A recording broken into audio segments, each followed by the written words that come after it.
Good morning. Savitribai Phule पर्यावरण एवं शिक्षण संस्थान के बीएड सेकेंड ईयर के पेपर थर्ड शैक्षिक प्रबंधन की यूनिट फर्स्ट के बारे में हम जान रहे थे।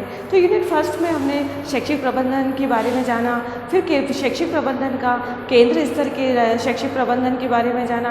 आज हम राज्य स्तर पर शैक्षिक प्रबंधन के बारे में जानेंगे, यानी कि राज्य का शिक्षा विभाग प्रशासनिक दृष्टि से राज्य में शिक्षा का विस्तार एवं विकास करने की दृष्टि से नवीन शैक्षिक योजनाओं, नीतियों एवं कार्यक्रमों को तैयार करता है, जिसे शिक्षा का सारा व्यय का भार प्रत्येक स्तर केंद्र सरकार करता है।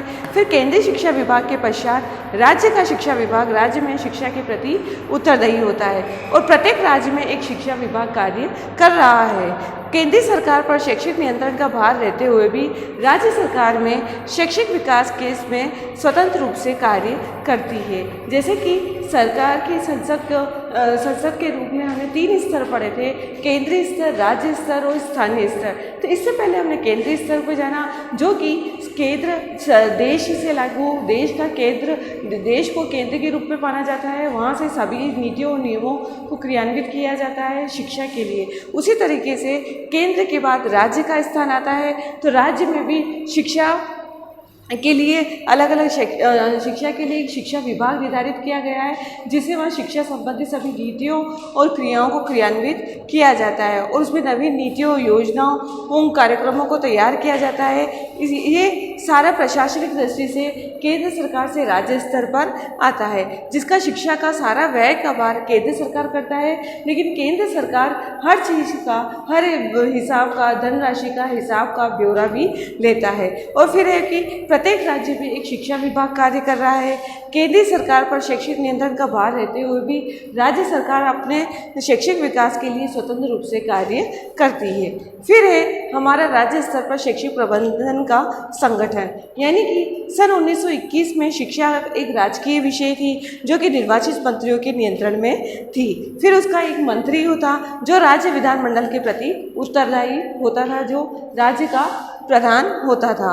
फिर ये शिक्षा का स्थान अब समवर्ती सूची में आ गया, पहले ये संघ सूची में था, अब शिक्षा का स्थान समवर्ती सूची में आ गया, जो कि केंद्र सरकार द्वारा उसे भी वित्तीय सहायता प्रदान की जाती है। केंद्र सरकार द्वारा राज्य सरकार द्वारा दी गई धनराशि का हिसाब भी लेने का कार्य केंद्र सरकार को है। राज्य सरकार द्वारा शिक्षा विभाग में जो भी कार्य किया जाता है, जो भी आय व्यय का ब्यौरा आय व्यय किया जाता है, उसका पूरा ब्यौरा तैयार किया जाता है और वो सारा हिसाब केंद्र सरकार के पास जाता है और केंद्र सरकार फिर वो उसका धनराशि प्रदान करती है।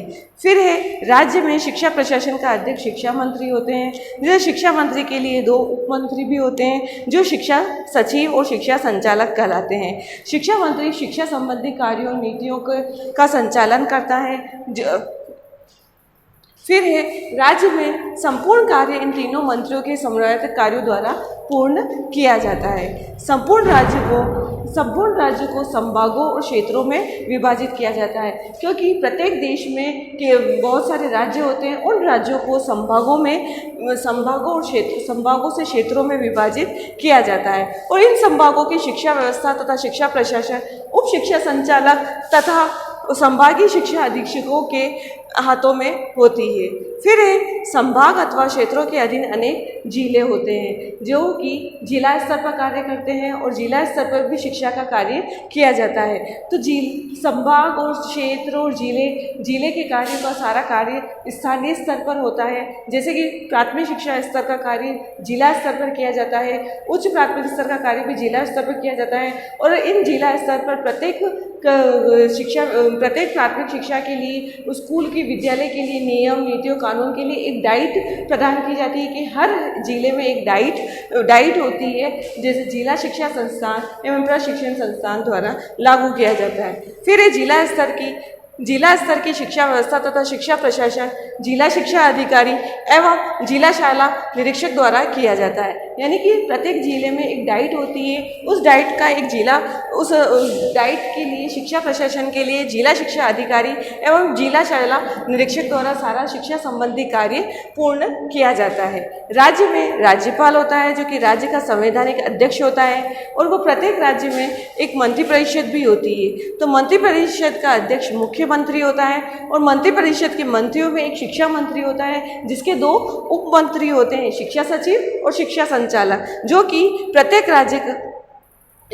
राज्य के शिक्षा संबंधी कार्यों का निर्धारण करते हैं। फिर है प्रत्येक राज्य का राज्य निदेशक, तो राज्यों के शिक्षा विभाग का अध्यक्ष होता है, लेकिन ये राज्यों का शिक्षा विभाग का अध्यक्ष होने के नाते शिक्षा मंत्री के नियंत्रण में ये कार्य करता है। फिर है राज्य के शिक्षा विभाग के अधिकारी 3 स्तर पर कार्य करते हैं, निदेशालय स्तर, क्षेत्रीय स्तर और जिला स्तर। इस तरीके से राज्य में प्रत्येक संभाग होते हैं, संभाग एवं क्षेत्रों में बांटा जाता है, क्षेत्रों को भी जिलों में बांटा जाता है और जिलों में भी ब्लॉक प्रदान किए जाते हैं। तो इस तरीके से आज हमने राज्य स्तर पर शैक्षिक प्रबंधन के बारे में और राज्य स्तर के शैक्षिक प्रबंधन के संगठन के बारे में जाना।